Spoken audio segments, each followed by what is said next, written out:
নুরজাহান রোডে যখন থাকতাম তখন প্রায় দেখতাম যে হায়দার বাবাকে ড্রেনের পাশে বসে থাকতো, বসে বসে একদিকে তাকায় আছে তো তাকায় আছে, মাথা নিচে করে তাকায় আছে তাকায় আছে। আস্তে আস্তে অনেক বড় বড় চট লাগতে শুরু করলো বাবার মাথাতে, গাড়িতে, এরকম। তো তারপর আরও কিছু বছর পর দেখলাম ওনার পিছনে অনেক মানুষ চলতে শুরু করলো। কেন?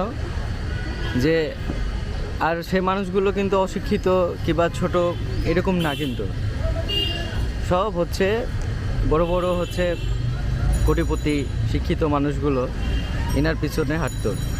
তো যখন আমি জানতাম না আগে এই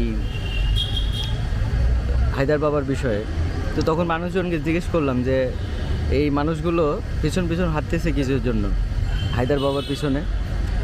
তো তখন মানুষজনগুলোর কাছ থেকে অ্যান্সার